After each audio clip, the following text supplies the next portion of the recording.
안녕하십니까. 우리 함께 기도하시고 오늘 교제 시작하도록 하겠습니다. 아버지 하나님, 하나님께서 이 시간 저희들을 기억하시고 이곳에 임하셔서 하나님의 말씀을 보여주시고 들려주시고 듣게 하시고 생각해 하셔서 하나님께서 저에게 주시는 말씀을 또 전할 수 있는 그와 같은 자들이 되게 하시기를 원합니다. 오늘 요나서를 묵상한 대로 하나님 말씀을 들었음에도 불구하고 하나님을 거절하고 외면하는 이와 같은 일들이 일어나지 않도록 저희 마음과 생각을 지키시고 참 하나님 말씀에 순종되어지는 저희들로 인도해 주시기 원합니다. 이 말씀 시간에 마음을 다해서 듣게 하시고 하나님의 뜻을 구하는 귀한 시간 될 수 있도록 도우시기 원합니다. 마치는 시간까지 하나님께 온전히 부탁드릴 때 살아계신 하나님 아들 예수 그리스도의 이름으로 기도했습니다. 아멘. 예, 오늘은 원래 44장을 해야 되는 시간인데요. 45장을 먼저 하고 다음 주에 44장을 살펴보도록 하겠습니다. 저희들이 에스겔을 계속 살펴보고 있는데요. 이제 얼마 남지 않았습니다. 하나님께서 우리에게 주시는 소망, 특별히 마지막 때 또 하나님이 예수 그리스도 그분이 다시 이 땅에 오셔서 이루실 그 나라들을 소망하게 되면서 말씀을 계속 묵상하면 좋겠다는 생각이 듭니다. 40장부터 46장까지는 이 새 성전에 대한 환상을 보여주시면서 하나님이 어떻게 이 세상을 회복하실 것인지 하는 부분들에 대해서 저희들에게 알려주고 계십니다. 저희들 에스겔 성전을 살펴보고 있는데요. 이 성전들을 살펴보면 솔로몬 성전, 제1성전이라고 불립니다. 성막을 가지고 있다가 이제 정착하면서 하나님이 성전을 짓게 하십니다. 제1성전의 모습은 이런 구조로 되어 있고요. 제2성전은 이제 수룹바벨 성전이라고 불리고요. 그것이 이제 나중에 다시 재건하고 하면서 이제 헤롯 성전으로 불립니다. 그리고 제3성전, 이게 이제 세워져야 된다, 아니다, 또 언제 세워진다, 이런 얘기들이 많이 일어나고 있는데, 참 하나님께서 이루실 일들을 기대하기는 해야 되겠지만, 저희들이 날짜까지 막 세가지고, 언제 된다, 이렇게 된다, 저렇게 된다 하는 부분들 성경이 명확하게 이야기한 것 외에는 저희 성경을 사사로이 풀지 않아야 될 것으로 생각이 됩니다. 그리고 제4성전이라고 부르기도 하는데요. 이것이 이제 실체인지 또 하나님이 이루실 일들에 대해서 보여주시는 것인지 두 가지 측면으로 해석하는 부분들이 있는데 저희는 오늘 말씀을 주시는 대로 살펴보고자 합니다. 에스겔이 본 성전의 전체 모습, 안뜰에 있고요. 뒷뜰이 있고요. 성전이 그 가운데 이렇게 있게 되는데 이제 45장에서는 땅에 대한 부분들을 보여주십니다. 그동안 있었던 그 성전들을 생각해 보면 이제 성막의 사이즈하고 솔로몬 성전 크기가 다르죠. 또 헤롯 성전은 더 크고요. 에스겔 성전은 상당히 큰 이런 구조로 되어져 있습니다. 이제 성전에 대해서 말씀하신 후에 이제 거룩한 구역에 대해서 성경이 기록하고 있습니다. 가로 세로 25,000척, 거의 한 13km 정도 되는 넓은 지역에 대해서 말씀하시면서 사독 제사장을 위한 땅, 또 레위인을 위한 땅들, 또 기타 땅들에 대해서 기록해 주고 계십니다. 오늘 45장 25절까지 길지 않은 말씀이라서 한번 빠르게 읽고 교제하도록 하겠습니다. 45장 1절부터 빠르게 읽겠습니다. 너희는 제비 뽑아 땅을 나누어 기업으로 삼을 때 한 구역을 거룩한 땅으로 삼아 여호와께 예물로 드릴지니 그 길이는 25,000척이요 너비는 10,000척이라. 그 구역 안 전부가 거룩하리라. 그 중에서 성소에 속할 땅은 길이가 500척이요 너비가 500척이니 네모가 반듯하며 그 외에 사방 50척으로 전원이 되게 하되 이 측량한 가운데서 길이는 2만 5천 척을 너비는 1만 척을 측량하고 그 안에 성소를 둘지니 지극히 거룩한 곳이요 그것은 성소에서 수종드는 제사장들 곧 하나님께 가까이 나아가서 수종드는 자들에게 주는 거룩한 땅이니 그들이 집을 지을 땅이며 성소를 위한 거룩한 곳이라. 또 길이는 2만 5천 척을 너비는 1만 척을 측량하여 성전에서 수종드는 레위 사람에게 돌려 그들의 거주지를 삼아 마을 수물을 세우게 하고 구별한 거룩한 구역 옆에 너비는 5천 척을 길이는 2만 5천 척을 측량하여 성읍의 기지로 삼아 이스라엘 온 족속에게 돌리고 드린 거룩한 구역과 성읍의 기지된 땅의 좌우편 곧 드린 거룩한 구역의 옆과 성읍의 기지 옆의 땅을 왕에게 돌리되 서쪽으로 향하여 서쪽 국경까지와 동쪽으로 향하여 동쪽 국경까지니 그 길이가 구역 하나와 서로 같을지니라. 이 땅을 왕에게 돌려 이스라엘 가운데 기업으로 삼게 하면 나의 왕들이 다시는 내 백성을 압제하지 아니하리라. 그 나머지 땅은 이스라엘 족속에게 그 지파대로 줄지니라. 주 여호와께서 이같이 말씀하셨느니라. 이스라엘의 통치자들아 너희에게 만족하니라. 너희는 포악과 겁탈을 제거하여 버리고 정의와 공의를 행하여 내 백성에게 속여 빼앗는 것을 그칠지니라. 주 여호와의 말씀이니라. 너희는 공정한 저울과 공정한 에바와 공정한 밭을 쓸지니 에바와 밭은 그 용량을 동일하게 하되 호멜의 용량을 따라 받은 10분의 1 호멜을 담게 하고 에바도 10분의 1 호멜을 담게 할 것이며 세겔은 20계란이 20세겔과 25세겔과 15세겔로 너희 만회가 되게 하라. 너희가 마땅히 드릴 예물은 이러하니 밀 한 호멜에서는 6분의 1 에바를 드리고 보리 한 호멜에서도 6분의 1 에바를 드리며 기름은 정한 규례대로 한 고루에서 10분의 1 밭을 드릴지니 기름의 밭으로 말하면 한 고루는 10밭 곧 한 호멜이며 또 이스라엘의 윤택한 초장의 가축대 200마리에서는 어린 양 한 마리를 드릴 것이라. 백성을 속죄하기 위하여 이것들을 소제와 번제와 감사제물로 삼을지니라. 주 여호와의 말씀이니라. 이 땅 모든 백성은 이 예물을 이스라엘의 군주에게 드리고 군주의 본부는 번제와 소제와 전제를 명절과 초하루와 안식일과 이스라엘 족속의 모든 정한 명절에 갖추는 것이니 이스라엘 족속을 속죄하기 위하여 이 속죄제와 소제와 번제와 감사제물을 갖출지니라. 여호와께서 이같이 말씀하셨느니라. 첫째 달 초하루 날에 흠없는 숫송아지 한 마리를 가져다가 성소를 정결하게 하되 제사장이 그 속죄제 희생제물의 피를 가져다가 성전 문설주와 제단 아래층 네 모퉁이와 안뜰 문설주에 바를 것이요 그 달 7일에도 모든 과실범과 모르고 범죄한 자를 위하여 역시 그렇게 하여 성전을 속죄할지니라.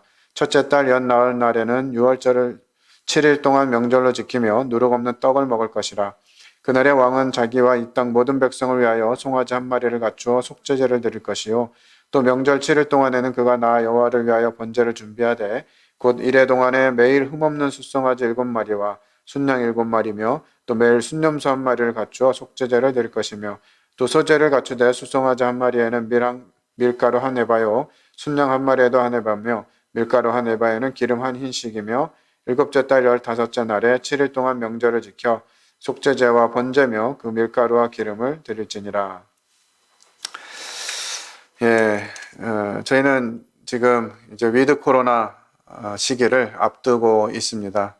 어쩌면 이 에스겔 45장의 말씀이 이 시기에 우리에게 합당한 말씀이 아닌가 오늘 말씀 묵상하면서 생각하게 되었습니다.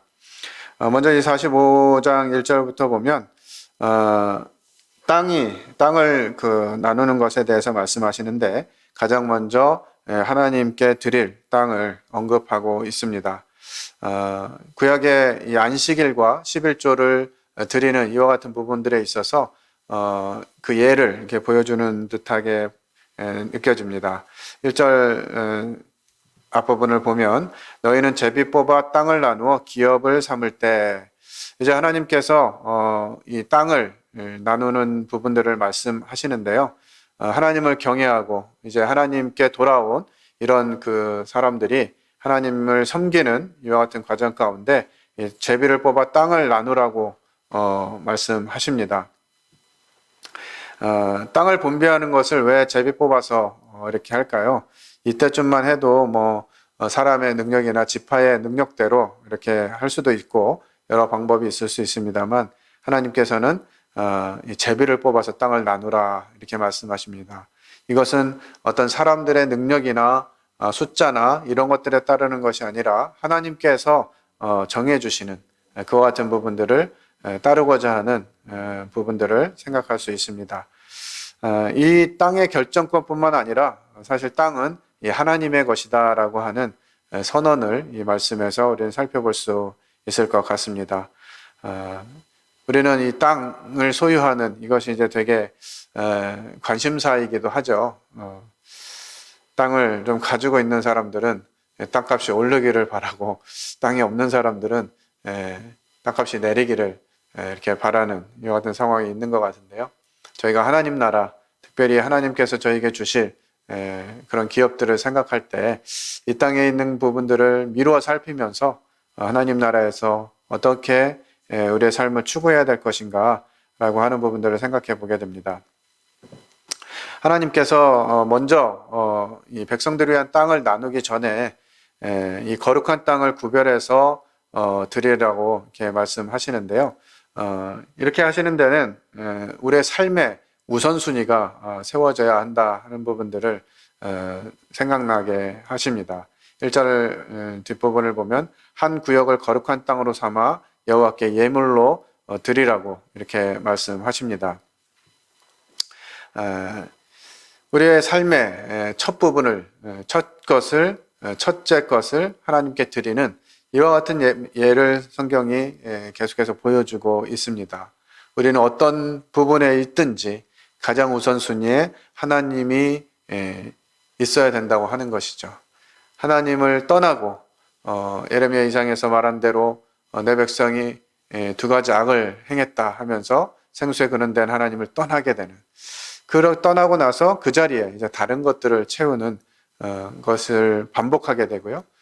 그 결과로 인해서 하나님의 진노를 일으키는, 하나님의 성전에서 우상을 섬기고 음행을 행하고 이런 일들을 하면서 마땅히 하나님께 드려져야 되는 예배의 공간, 또 예배의 시간, 이런 것들이 우상에게 드려지고 우상을 위해서 사용되어지는 이런 역사적인 흐름, 또 에스겔을 통해서 계속 하나님이 강조하신 그 같은 부분들이었는데요.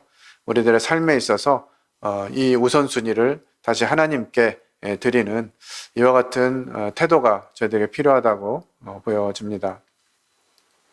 마태복음 6장 25절로 33절 말씀인데요. 내가 너에게 이르노니 목숨을 위하여 무엇을 먹을까, 무엇을 마실까, 몸을 위하여 무엇을 입을까 염려하지 말라. 하나님께서는 우리에게 이와 같은 부분들을 말씀하시면서 너희는 먼저 그의 나라와 그의 의를 구하라. 그리하면 이 모든 것을 너에게 더하시리라 하십니다. 이것 또한 우선순위죠. 먼저 그의 나라와 그의 의를 구하는. 우리가 무엇을 먹을까, 무엇을 입을까, 무엇을 마실까, 무엇을 입을까, 이거 고민하고 있으면 하나님이 뜻하시는 바가 무엇인지 잘 알 수가 없는 것이죠. 그러나 하나님의 뜻을 먼저 구하면 우리가 무엇을 해야 할지는 자연스럽게 알게 되는 것입니다. 어떤 형제님께서 이와 같은 부분들을 이렇게 설명하셨는데 참 이해가 쉽게 되더라고요. 하나님이 무엇을 하고 계신지 알면 우리가 할 일은 당연해진다, 쉽게 알게 된다, 이렇게 이제 이야기하셨어요. 왜냐하면 많은 성도들이 도대체 하나님 뜻이 무엇인지 잘 모르겠다, 하나님은 내게 무엇을 원하시는지 알지 모르겠다, 이런 이제 고백들을 하게 되는데, 그런 상황에 이제 이와 같은 이야기를 하십니다. 만약에 아버지께서 우리 집을 짓고 계신다, 내 친아버지께서 우리 집을 짓고 계신다, 그러면 우리가 뭘 해야 될지 모르느냐 하고 질문하셨어요. 실제로 우리 아버지께서 우리가 살 집을 짓고 계신다 하면 아버지가 뭐라고 얘기하지 않아도 뭐가 필요한지 알 수 있는 것이죠. 또 때로는 그 상황에 따라서 뭐 연장을 가져다 드리든지, 아니면 뭐 참을 가지고 내가든지, 아니면 물을 가져다 드릴지, 이런 부분들은 그냥 저절로 알게 되는 것이죠. 마찬가지로 하나님께서 무엇을 하고 계신가 라고 하는 부분들을 우리가 알게 된다면 우리가 무엇을 위해서 삶을 드려야 되는지도 쉽게 알 수가 있게 됩니다. 그래서 우리는 무엇을 하든지 어떤 상황이든지 가장 우선순위에 이 하나님을 두어야 된다라고 하는 교훈을 받게 됩니다. 4절로부터 8절 내용 중에 보면 그 땅의 거룩한 구역이라 여호와께 가까이 나아가서 성소에서 수종되는 제사장들에게 돌려 그 집을 위하여 있는 곳이 되게 하고 그 나머지 땅은 이스라엘 족속에게 그 지파대로 나눠 줄지니라. 이 땅을 이제 그 구역에 따라서 순차적으로 이렇게 나누어 주게 되는데요. 그 순서를 기록하고 있습니다. 말씀에 보면 하나님이 거하시는 성소와 또 제사장, 그리고 레위인, 그리고 이제 공유지, 그리고 왕, 그리고 이제 나머지 남은 땅을 지파들에게 차례로 나누어 주도록 말씀을 기록하고 계십니다. 이 가운데 있는 성소를 중심으로 점차 확장되어지는 이런 모양을 하고 있습니다. 이것은 어떤 특권이나 지위에 따른 순서가 아니고요. 이 삶의 우선순위에 따른 순서인 것들을 보게 됩니다. 삶의 중심이 하나님께 있기 때문에 이 성소가 가장 먼저 땅을 분배받게 되고요. 그 다음에 제사장을 위한 공간, 그 다음에 레위인, 제사장의 일을 하는 또 이 성전을 위해서 일하는 그런 사람들의 공간, 그리고 이제 왕과 나머지 지파들, 이런 순서로 이제 나가고 있죠. 어떻게 보면 이스라엘은 지금까지 이것을 거꾸로 살아온 것으로 보입니다. 하나님 중심이 아니라 인간 중심으로 그들 가운데 특권을 가진 자들, 또 사회적인 지위, 종교적인 지위, 이런 사람들이 먼저 자기 땅을 가지고 또 자기 백성들을 돌아보는 것이 아니라 자기 배만 불리는 이와 같은 일들을 해왔기 때문에 하나님께서 다시 이와 같은 질서를 세워주고 계시는 것 같습니다. 신명기 6장 4절에서 5절에 보면 이스라엘아 들으라, 우리 하나님 여호와는 오직 하나인 여호와시니 너희는 마음을 다하고 성품을 다하고 힘을 다하여 내 하나님 여호와를 사랑하라. 이와 같이 말씀해 주십니다. 오직 하나이신 분, 오직 한 분이신 여호와, 그분을 사랑하고 힘을 다해서 마음을 다해서 힘을 다해서 하나님을 사랑하라고 하시는 이와 같은 말씀을 주시고 계신데요. 이것이 무너지면 우리의 삶이 차례로 점점 무너져가는 것들을 보게 됩니다.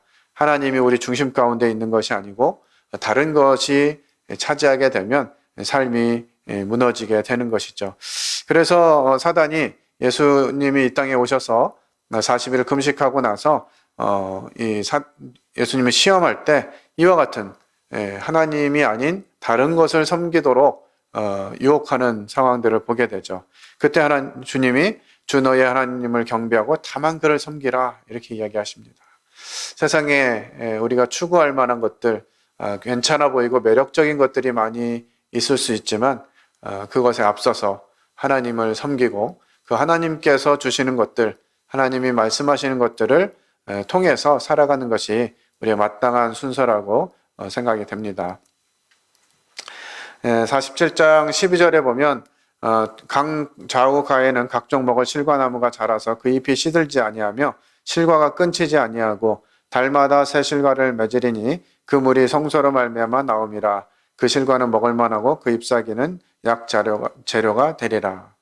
하나님께서 이제 이 강을 회복시키시고 이 강물이 흘러가는 과정들을 다 회복시키시면서 풍성한 열매들을 맺게 하시는 것이 이제 에스겔 47장에 기록되어져 있습니다.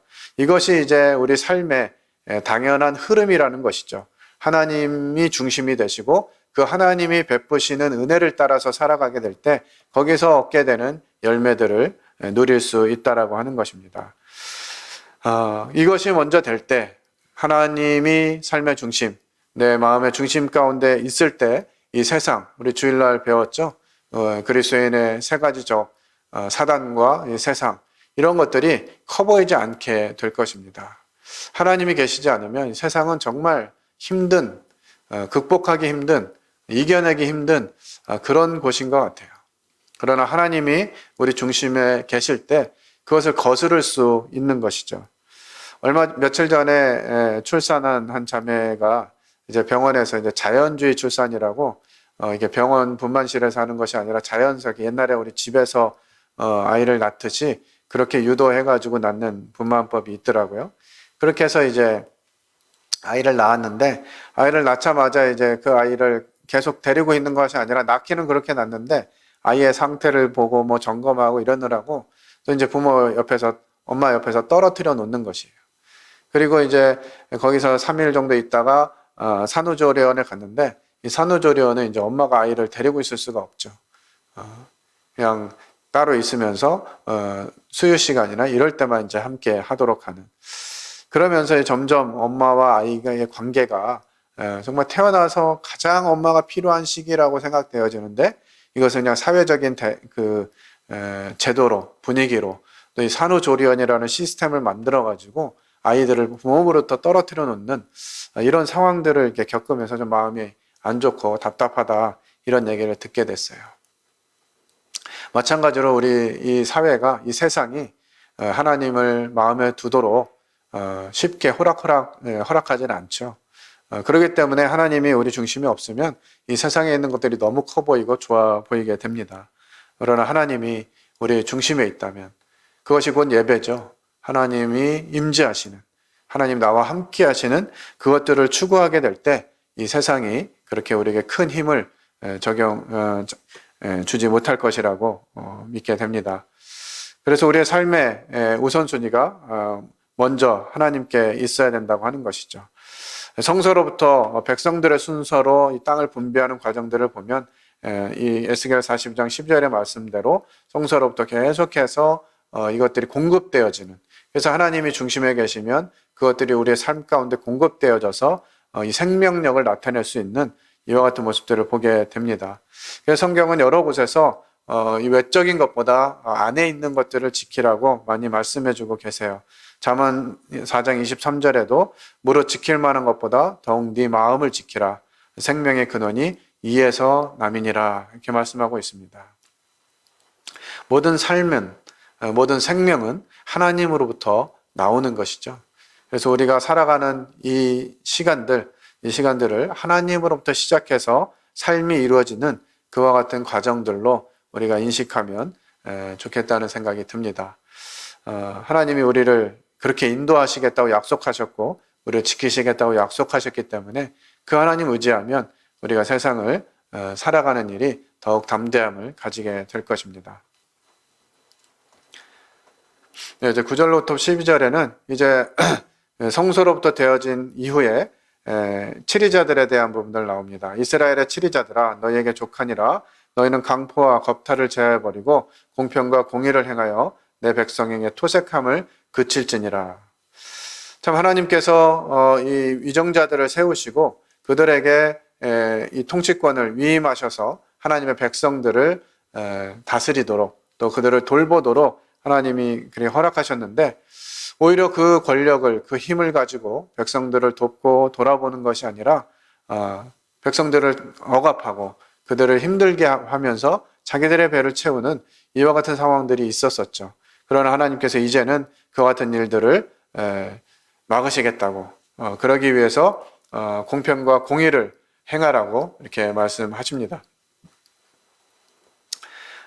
그러면서 이제 여러 가지 추에 대한 그 부분들을 말씀하시는데 정확한 도량으로 정확한 측정량으로 해야 된다고 하는 것이죠.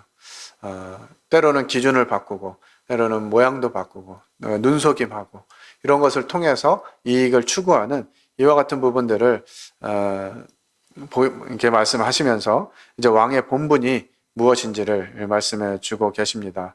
하나님께서 우리에게 주시는 것은 이 빈부의 격차가 나는 것들을 의미하는 것이 아니죠.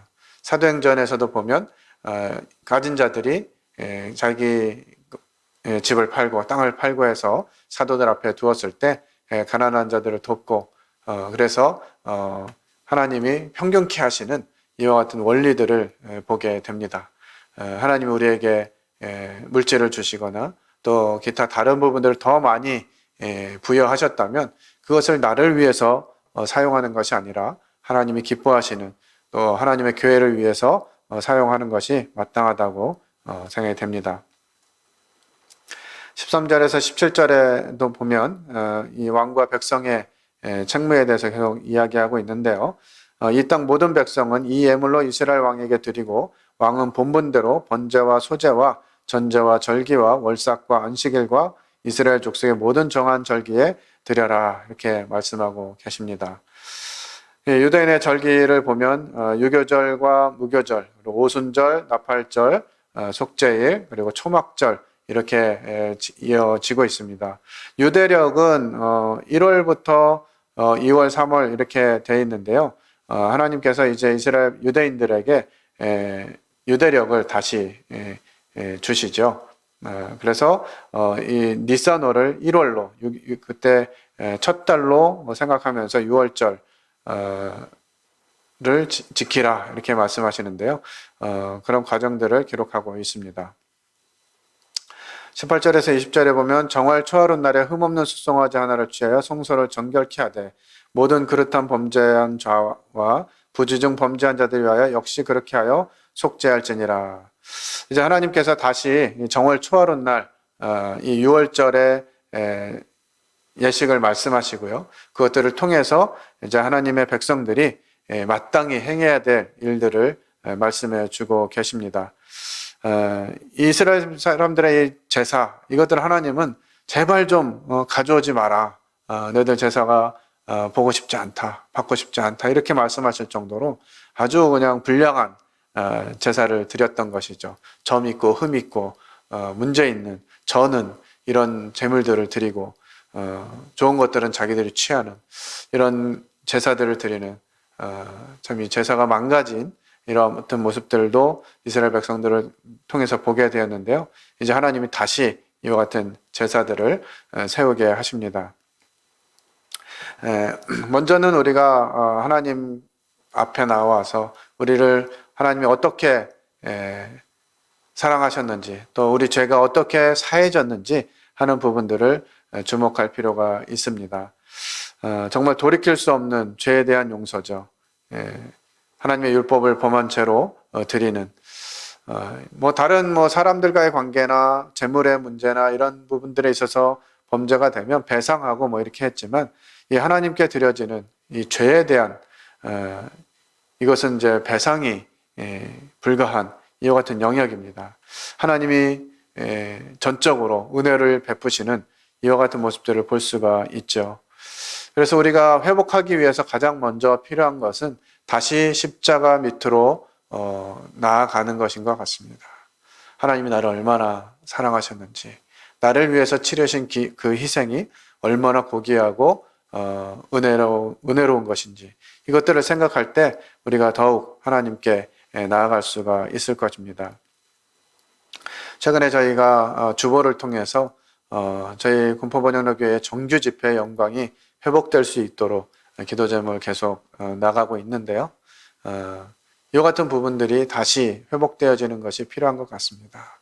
거의 2년 가까운 시간들을 저희들이 정말 이 놀라운 하나님의 은혜를 찬양하고 하나님을 높이는 예배에 물론 이제 줌이나 유튜브로 참여했지만 그만큼 나태해지기도 하고 약해지기도 하고 마음의 준비가 잘 안 되는 이와 같은 것이 사실인 것을 고백하게 됩니다. 정말 하나님 앞에 나아가는 이유 우리가 이것들을 다시 살피고요. 이 예배가 회복되도록 또 성도들이 함께 모이는 이와 같은 집회들이 회복되도록 우리 함께 기도하고 준비해야 될 거라고 생각이 듭니다. 21절에 25절 내용인데요. 정월 14일에 6월절 곧 7일 절기들을 지키며 누룩 없는 떡을 먹을 것이니라. 신명기 16장 1절에 보면 아비벌을 지켜 내 하나님 여호와 6월절을 예식을 행하라. 이는 아비벌에 내 하나님 여호와께서 밤에 너를 애굽에서 인도하여 내셨음이라. 하나님이 우리를 구원하신 그것들을 기억하면서 이제 6월절을 지키라고 말씀하십니다. 6월절 어린 양을 잡아서 문지방과 문설주에 바르고 머리와 내장과 정강이를 불에 구워 먹고 나머지를 태우는 이와 같은 예식을 통해서 이 죽음의 사대로부터 건져내 주신 이 놀라운 은혜를 다시 기억하고 감사하는 이와 같은 시간들을 가지라고 하나님 말씀하고 계십니다. 신명기 16장 3절에 보면 유교병을 그것과 아울러 먹지 말고 7일 동안은 무교병 그 고난의 떡을 그것과 아울러 먹으라. 이는 내가 애굽 땅에서 급속히 나왔음이니 이같이 행하여 너희 평생에 항상 네가 애굽 땅에서 나온 날을 기억할 것이니라.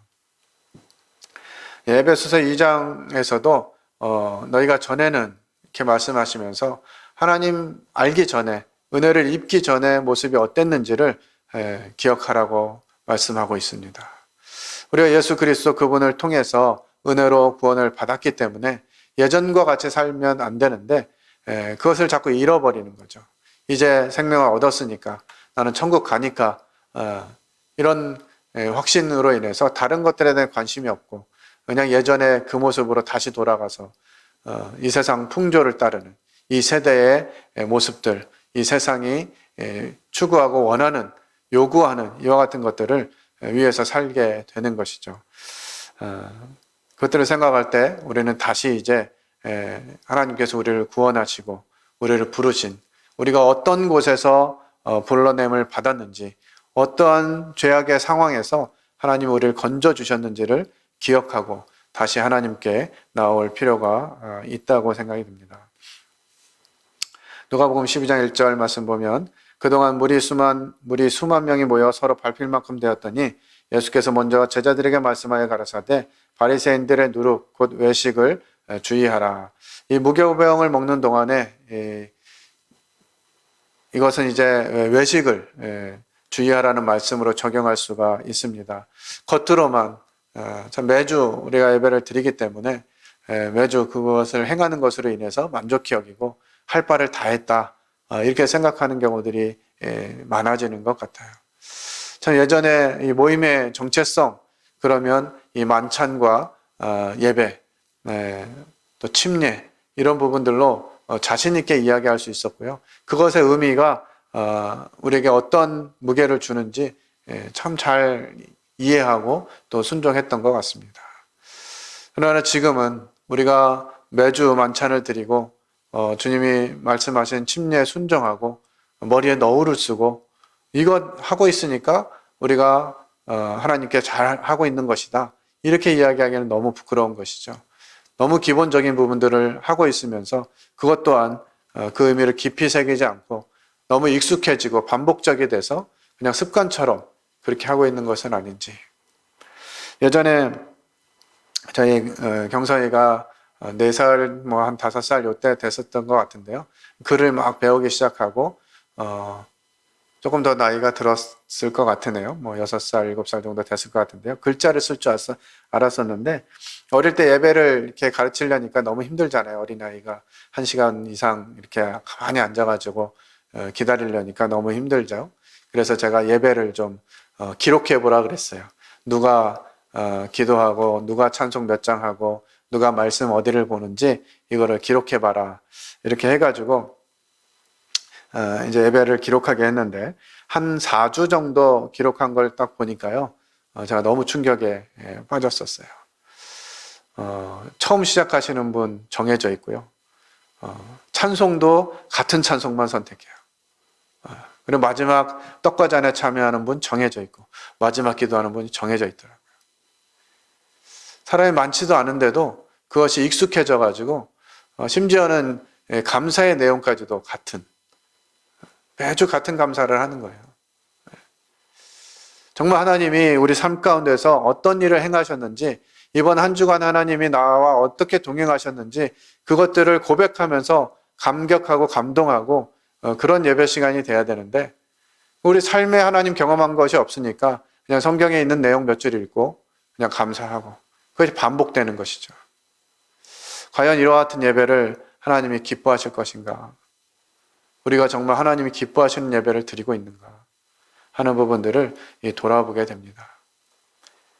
외식하는 그와 같은 예배가 아니라 진정한 하나님을 찾는, 그러기 위해서 우리의 삶의 우선순위가 먼저 하나님께 돌아가야 된다고 하는 것입니다. 6월절의 핵심은 기억하는 것이에요. 내가 애굽 땅에서 나온 날을 기억할 것이라. 그리고 주님께서도 우리에게 떡과 잔을 말씀하시면서 나를 기념하라고 말씀하셨죠. 우린 주님을 기억하고 그 주님이 우리를 위해서 무엇을 하셨는지, 어떻게 하셨는지, 그리고 지금 나와 함께 어떤 일을 행하고 계신지를 예배 시간에 더욱 풍성하게 예배할 수 있으면 좋겠다는 생각이 듭니다. 오늘 주제의 말씀처럼 생각이 되는데요. 마태복음 6장 21절 네 보물이 있는 그곳에는 네 마음도 있느니라.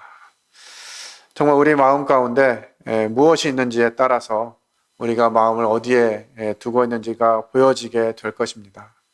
하나님이 없이 다른 것, 물질이 그 자리를 차지하고 있으면 물질, 명예가 그 자리를 차지하고 있으면 명예가, 또 기타 어떤 부분들이 차지하고 있다면 하나님이 아닌 다른 것들이 더 커 보이게 될 것이고요. 우리의 마음은 거기에 있게 되겠죠. 그러나 우리 보물, 예수 그리스도 그분이 나의 보물이시고 그분을 위해서 나의 삶을 온전히 헌신한다 할지라도 아깝지 않게 그 우선순위가 잡혀 있다면 우리가 이 세상에서 무엇을 해야 하는지, 교회를 위해서 무엇을 해야 되는지 이런 부분도 고민하지 않을 수 있다고 확신하게 됩니다. 하나님께서는 우리 중심을 보고 계시고요. 그래서 지금 위드 코로나 이 상황을 앞에 두고 저희가 나라에서 어디까지 거리두기에 대한 부분들을 제시할지는 알 수 없지만 이제 다시 이 교회에서 성도들이 함께 모여서 예배하고 하나님을 높이는 이와 같은 부분들을 준비해야 될 때라고 여겨지고요. 그 일들을 위해서 우선순위, 하나님이 우리 가장 우선순위가 되는 이와 같은 일들이 먼저 회복되기를 함께 기도하고 각 성도들의 삶 가운데에서 이것들이 회복된 후에 성도들이 기쁨으로 예배당에 나와서 함께 공적으로 모이는 이와 같은 집회의 영광이 회복되게 되기를 원하는 마음이 있습니다. 기도하고 마치겠습니다. 아버지 하나님, 하나님을 아버지라 부르고 그 아들을 주라고 부르면서 여전히 참 저희 뜻대로, 저희 생각대로, 저희 고집대로 살아가고 있는 것을 보게 됩니다. 하나님이 저희 삶 중심에 계시지 않기에 사단과 세상이 또 육이 이끄는 그 주님 믿기 전에 본능대로 살아가고 있는 것이 아닌가 고백하게 됩니다. 아버지 하나님 구하옵건대 저희들의 심령을 다시 회복시켜 주셔서 저희가 어떤 가운데에서 하나님이 우리를 부르셨는지 기억하게 하시고 하나님이 저에게 주신 모든 것은 하나님을 위해서 하나님의 영광을 위해서 사용하라고 주신 것들임을 기억하게 하시고 또 일들을 위해서 하나님의 교회를 위해서 무엇을 할 것인지 어떻게 삶을 들을 것인지를 우선순위로 고민하는 귀한 성도들 되게 하시기를 원합니다. 참 오랜 기간 동안 저희들이 함께 모이지 못하고 하나님 함께 즐거운 마음으로 정말 찬양하는 이와 같은 시간들을 많이 갖지 못했는데 이제 다시 하나님이 이러한 때를 허락하시고 저희들이 다시 모이기를 허락하시는 시기가 왔음을 보게 됩니다. 이 시기에 앞서서 저희들 중심을 하나님께 두고 정말 마음을 온전히 하나님께 드리며 하나님이 기뻐하시는 예배가 회복되게 하시고 성도들이 예배당에 모여서 교제하는 이 뜨거운 교제가 회복되게 하셔서 하나님이 이 교회를 통해서 마지막 이 세대를 통해서 복음을 증거하시고 하나님의 은혜 가운데 영혼들을 머물게 하시기를 원합니다. 저희들을 잊지 마시고 저희들을 긍휼히 여기셔서 이 마지막 세대에 저희들을 통해서 일해 주시기를 간구를 드립니다. 오늘 말씀 주신 것을 기억하며 감사드리고 이 모든 것을 살아계신 하나님 아들 예수 그리스도의 이름으로 기도했습니다. 아멘. 이상으로 수요 집회 마치도록 하겠습니다.